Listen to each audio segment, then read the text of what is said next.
Salam uşaqlar, gəlin belə bir sualın həllinə baxaq. Deməli, 3 minus 2 kökdə 3 bölünsün.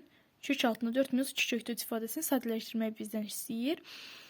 Onu demək lazımdır ki, əvvəlcə 3 burada 3 bərabərdir. Kökdə 3 vurulsun kökdə 3-dür. Nə üçün kökdə 3 vurulsun kökdə 3 kimi götürürük? Çünki kökdə 3-ü kökdə 3-ə vursaq, bir kökün altına yazmaq olar. Kökdə 3-ün kvadrat kimi yaza bilərik. Böyle kvadratla kök getdikdə 3 qalır. Və onu deməyə əsas verir ki, 3 bərabərdir kökdə 3 vurulsun kökdə 3-dür. İkinci hissəyə baxaq. 4 çıxılsın 2 kökdə 3. Bunu müxtəsər vurma düsturuna bağlamaq lazımdır. Bu 2 vurulsun kökdə 3 düzdür. 2 vurulsun kökdə 3 vurulsun 1 kimi yazmaq olar bunu. 2 düsturun ikisidir. Hansı müxtəsər vurma düsturuna bağlanır? Burada qeyd edək. Deməli, düsturumuz belədir. Burada mənfi olduğu üçün onu nəzərə almaq lazımdır ki, A minus B-nin mütərizə başı kvadratına bağlanır. Və biz bunu nə üçün kvadrata bağlayırıq? Kökdən kvadrat getdikdə bizə kəsirsiz, kökaltsız bir ifadə versin.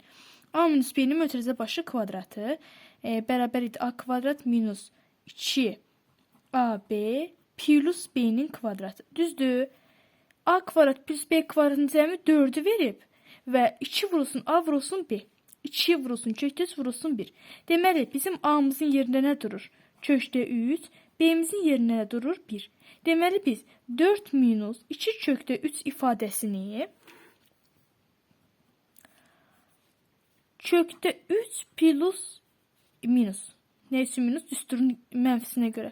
Minus 1'in mütərizə başı kvadrat kimi bağlaya bilərik. Gəlin açaq.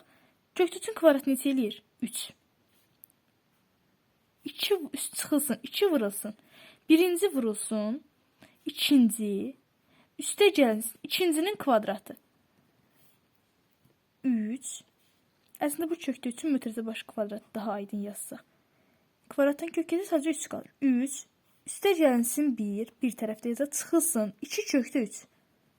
Bu həqiqətən də 4 minus 2 kökdə 3'ü verir. Gördüyümüz kimi verir. Və biz bunu 4 minus 2 kökdə 3'ü nə kimi bağlayası olduq?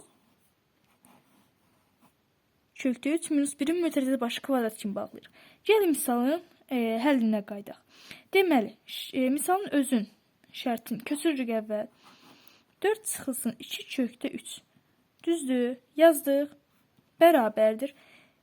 3 nə dedik yazmaq olar? Kökdə 3 vursun kökdə 3 kimi yazmaq olar. Və çıxılsın kökdə 3.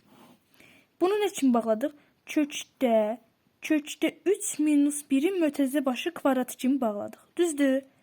Kvadratdan kök getdi. Bərabərdir. Kökdə 3, kökdə 3. Buradan bir kökdə 3'ü mütərizə xaricdən çıxartmaq olar. Nə qalır? Kökdə 3 minus 1. Kökdə 3 minus 1. Düzdür? Burada nə qalır? Kökdə 3 minus 1. Nə üçün işarəsini dəyişmədik? Çünki biri də 3'dən nə çıxır kökdə? Təxmin isə çıxa bilər. 289, 1,7 çıxa bilər. 1,7 çıxarsa, minus 1 müsbət eləyir. Ona görə də mən kökdə 3 minus 1'in işarəsini tərsinə dəyişmədim. Elə olduğu kimi saxlayıram. Əgər bunu başa düşməsəz, şərhlərdə soruşa bilərsiniz. Kökdə 3 minus 1 və kökdə 3 minus 1 ixtisar getdi. Qaldı nə? Kökdə 3.